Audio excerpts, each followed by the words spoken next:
Right message, right communication, country inside news. आप देख रहे हैं कंट्री इनसाइड न्यूज़। हमारे साथ मौजूद हैं बरेश मिश्रा जी। केवल सच ग्रुप न्यूज़ संस्थान के संस्थापक रहे हैं और बड़े प्रखर पत्रकार माने जाते हैं। हम इनसे समझते हैं जो वर्तमान में पत्रकारों की स्थिति है, दुर्दशा हो रहा है इतने पत्रकारों का, इस पर सर का क्या राय होगा, बताएं सर। देखिए, सबसे बड़ी बात तो ये है कि कौशलेंद्र जी की आपने जो पूछा कि पत्रकारों की दुर्दशा के कारण क्या है, तो पहले तो ये तय करना होगा कि पत्रकार हैं कौन।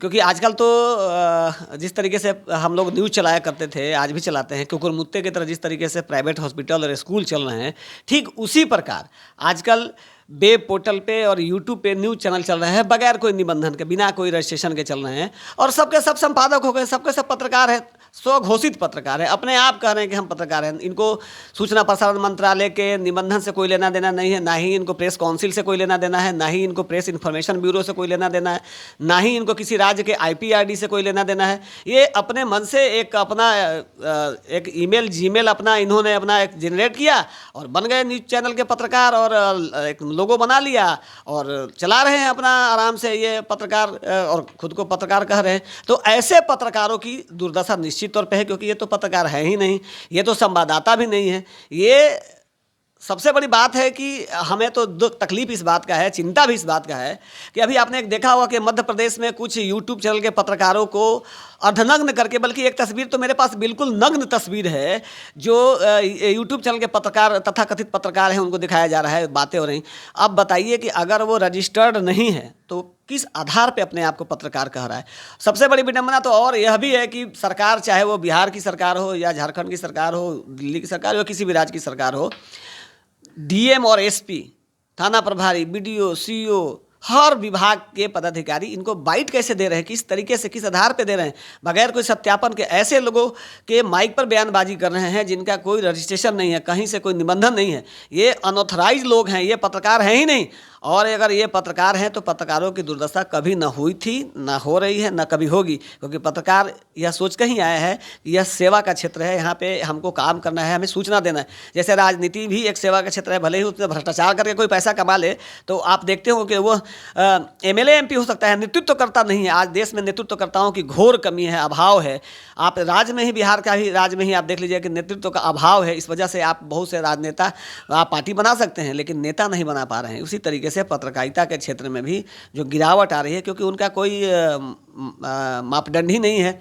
जिसको मन किया वो एक लोगो बनाया, कल से फलना चैनल, चिलना चैनल, ढिकना चैनल, और अब तो कॉपी भी कर रहा है। चूँकि यूट्यूब पर है तो बहुत जल्दी आपको पता ही नहीं चलेगा, चूँकि धीरे धीरे करके वो इस नाम से बना लेता है।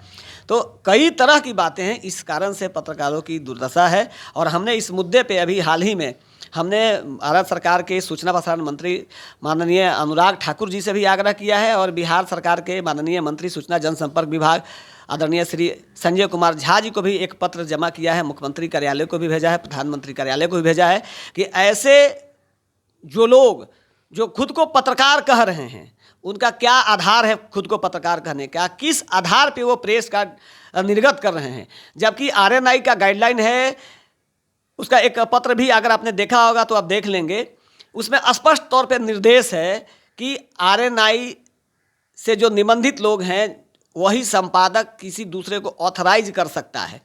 तो ये लोग तो कहीं से ऑथराइज है ही नहीं। इन्होंने तो एक वेबसाइट पे अपना एक पोर्टल बना लिया, पोर्टल न्यूज़ चला रहे हैं और यूट्यूब पे अपना न्यूज़ चैनल चला रहे हैं। और इनका स्टेटस इसी बात से अंदाज़ा लगा सकते हैं, इनकी कीमत 100, 200, 400, 500 में आ रहा है। ये 200, 400, 500 रुपये में, क्योंकि इनको तो कोई लेना देना है नहीं।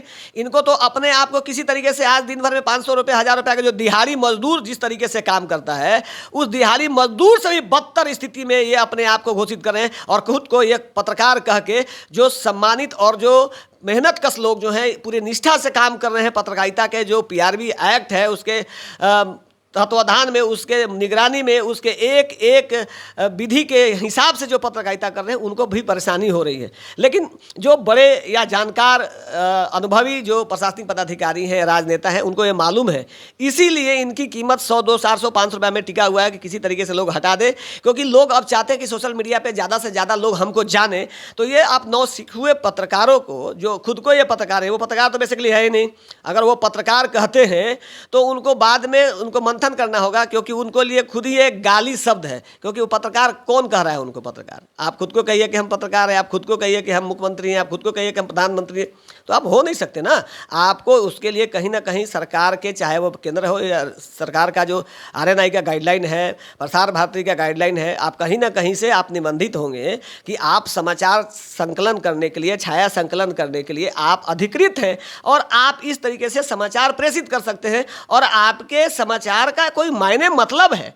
क्योंकि आप अगर रजिस्टर्ड हैं, अगर सिस्टम में काम कर रहे हैं, तो आपका एक एक शब्द कल के डेट में अगर आप गलत काम करेंगे, गलत खबर प्रकाशित करेंगे या खबर दिखाएंगे, तो आप पर मुकदमा हो सकता है। मुकदमा होता भी है लोगों को, लेकिन इसके लिए प्रेस काउंसिल है, जवाबदेही लेता है, देखता है कि इस सच्चाई में, बात में कितनी हद तक सच्चाई है और खबर में कितना दम है।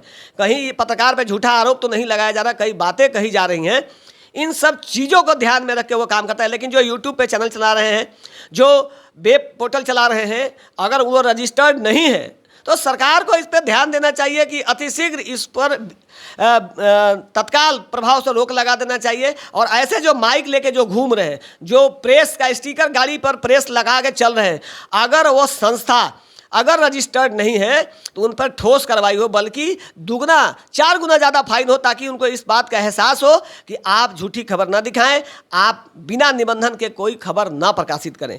यह कारण है दुर्दशा का। और इस दुर्दशा से निकालने के लिए तमाम मीडिया संगठनों से मेरा आग्रह भी है कि अगर आप चाहते हैं कि पत्रकारिता जिंदा रहे, पत्रकारों का जो वजूद हो वो कायम रहे, तो आपको इस अभियान को आगे बढ़ाना होगा। और वैसे पथभ्रष्ट और बगैर निबंधन के जो संस्था चला रहे हैं, चैनल चला रहे हैं, न्यूज़ चैनल और वेब पोर्टल, वैसे लोगों पर निश्चित तौर पर ठोस कार्रवाई होनी चाहिए, ताकि उनको यह सबक मिल सके कि आप यूट्यूबर हैं, यूट्यूबर पे आप गाना बजाइए, कुछ भी आप अपने तो प्रमोट करिए, लेकिन न्यूज़ शब्द का इस्तेमाल आप नहीं कर सकते हैं जब तक आप निबंधित नहीं हैं। और ऐसे लोगों पर अभी हमने जब अभियान चलाया है, इस पर कई पत्राचार किया है हमने, चूँकि आपने अचानक हमको इस मुद्दे पर आज बोलने के लिए कह दिया, नहीं तो मैं आपको पूरा डिटेल आपको देता और पूरा आपको प्रमाण देता कि किस तरीके से हम लोगों ने सरकार के संज्ञान में बातें लाई हैं। और धीरे धीरे सरकार इस बात को समझ भी रही है और धीरे धीरे कई जगहों से इनका कार्ड अब बनना बंद हो गया है